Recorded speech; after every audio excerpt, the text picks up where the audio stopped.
and honored to be part of this very timely and important gathering.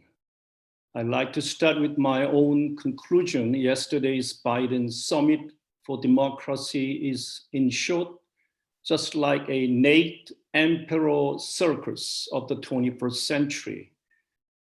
The independent journalist, The Saker, he terms this whole show, if Malcolm X was still alive, he would probably say that all the house Negroes have been invited and all the field Negroes have not. According to a new worldwide poll of 53 countries commissioned by Alliance of Democracies, I quote, "The United States is the nation that most threatens democracy worldwide." A well-known, another independent journalist, a pen name The Saker, argues this way: faithfully supporting a single world hegemony of the already dead, but never mind that they can pretend it is still alive, Anglo-Zionist empire, and obediently participate in any anti-Russian, anti-Chinese operations to prevent the latter from creating a multipolar world. The supposedly noble host nation of the so-called Summit for Democracy, the United States of America, always self-identifies itself with and is often presumed a quote-unquote freedom-loving, democratic, and observing human rights nation. However, today's global populations, including many Americans who seem relatively better aware, better conscious of today's geopolitical power relations issues than the past, wouldn't necessarily agree with that unmistakably narcissistic, illusionary, and self-righteous assumptions. Instead, billions of global populations would challenge the US has for centuries disguised its fundamentally imperialistic, arbitrary, never stick to the so-called rules-based order, quote unquote, plutocratic, oligarchic, unilateral, unruly, thus an outwardly appearing democracy or a pseudo-democracy. They readily, the people in the world readily argue today, the US is in essence one of the most or the worst authoritarian nations on earth. Biden's Democracy Summit yesterday, like a bad joke or farce, shows how far out of touch with realities the Washington ruling elites are.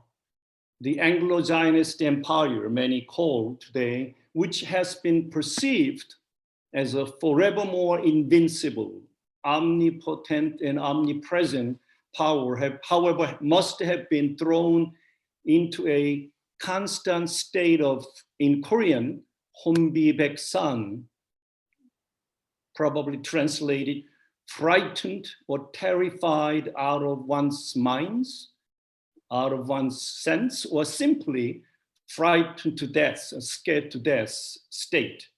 The following 3 points might help us to see some of the sure signs or probable reasons why at this very moment, only 3-4 months after dramatically defeated, demoralized, and humiliated Afghanistan debacle in mid-August, the Anglo-Zionist empire seemed to have desperately tried to do something to save their such utterly disgraced face, but their hastily prepared whole global gambit turns out to be an unimaginably absurd, childish, despicable, foolish, utterly hypocritical, shameless, self-deceptive, self-inflicting game, the game of boomerang. One maximum degree of fear to lose their exclusive, hegemonic, imperialistic dominance over the world for centuries to a newly emerging multipolar world among the uncontrollably hubristic, narcissistic, self-righteous, unipolar Anglo-Zionist empire power elite.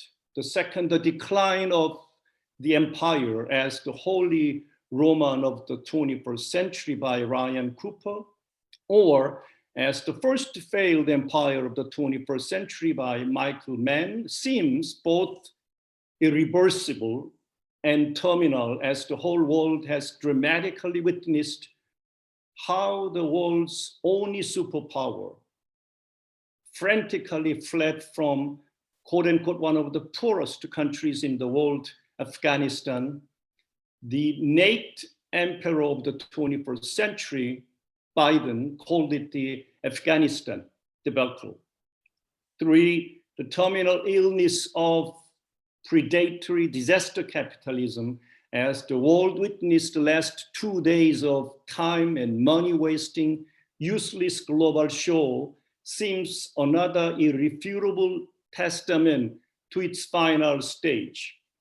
Today's world seems far better conscious of Anglo-Zionist empire's ceaseless, rampant carnage, plunder, devastation, neoliberal capitalists' uncontrollable greed, and their never-dying imperial ambitions. Billions of today's global population seem ready to send their farewells to the immensely privileged American way of life, quote unquote, and the quote unquote the American way of empire by Thomas Blender. Those good old days are the past. Geneva School of Diplomacy Professor Dr. Alfred de Zayas, who was a former UN independent expert on international order, argues, observers have expressed cautious skepticism precisely because this gathering, Summit for Democracy, takes a binary approach and starts by dividing the world into us and them, excluding billions of human beings and assuming that the good guys can now show the bad guys what democracy is all about. The UN General Assembly reaffirms that while, quote, while democracies share common features, there is no single model of democracy, that it doesn't belong to any country or region. There is no patent on democracy, no one size fits all. Biden should stop provoking the world by imposing sanctions right and left and boycotting the Beijing Olympics. Democracy is much more than periodic elections.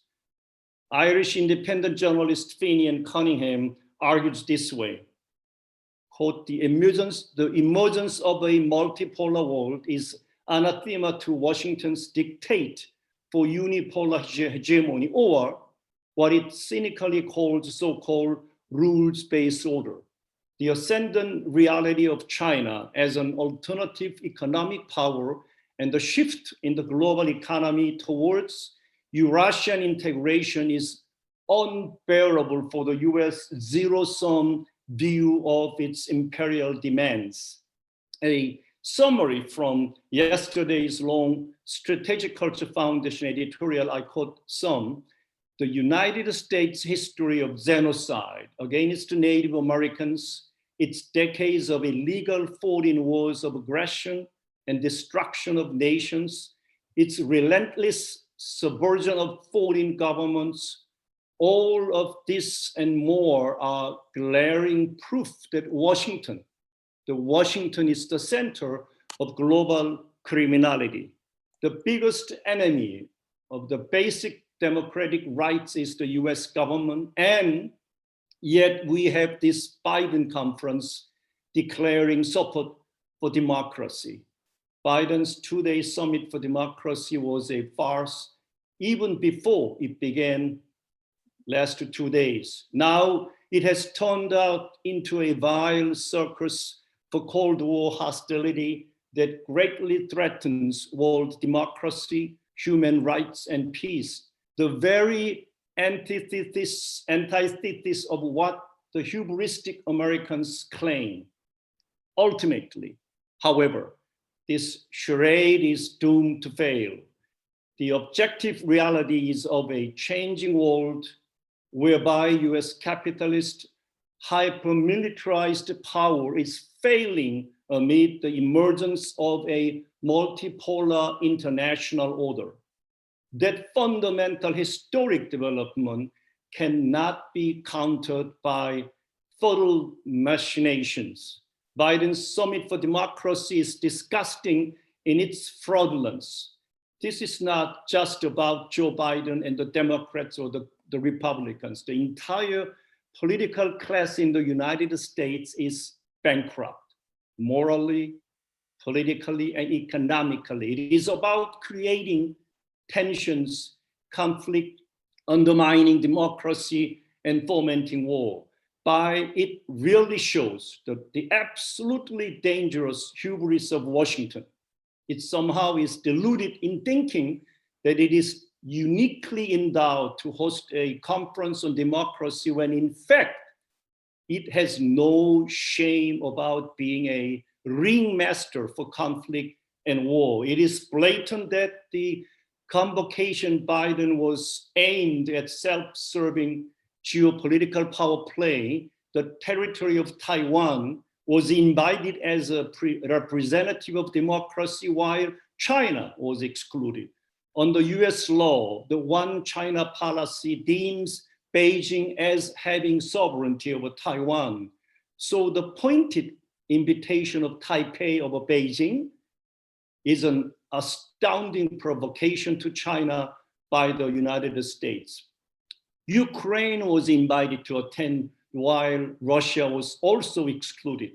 Since the US backed the coup in Kiev 2014 against an elected government, Ukraine has become a byword for corruption and the killing of journalists. The farcical invite by Biden is another geopolitical provocation that will embolden the Kiev's neo-Nazi regime to escalate further its hostilities toward Russia.